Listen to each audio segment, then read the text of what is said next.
glimmer of hope this morning in the desperate search for that private sub in the North Atlantic.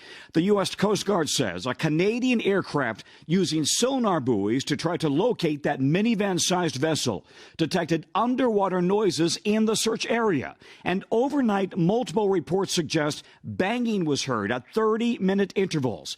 That according to an internal government update on the search. 4 hours later, banging was still heard, the memo said, and it was unclear if those were the same noises detected by the sonar buoys. NBC News has reached out to the government authorities, but so far has not verified the documents. The sub and its 5 passengers disappeared Sunday near the wreck site of the Titanic. And with less than a day's worth of air, locating that vessel is a critical first step.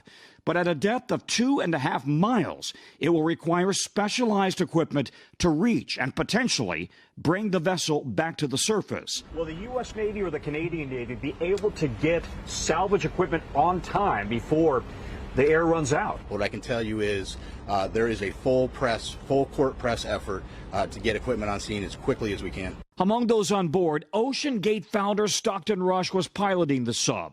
This past year, he talked about the risk of diving to the Titanic. At some point, safety just is pure waste. I mean, if you just want to be safe, don't get out of bed, don't get in your car, don't do anything. At some point, you're going to take some risk. Also on board, British businessman Shahzada Dawood and his son Suleiman, as well as Frenchman Paul-Henri Nogelet and billionaire Hamish Harding. The Explorers Club, a group that Harding founded, said overnight, "We understand that likely signs of life have been detected at the site." We're hopeful. It's a dangerous situation. There's no light. It's completely black. It's freezing cold down there. But safety has been in the spotlight, with the passenger last November saying a waiver mentioned the sub had not been approved or certified by any regulatory body. And experts point out the sub can only be opened from the outside. The clock is ticking for them. That clock ticks whether they're floating on the surface or whether they're on the bottom alive.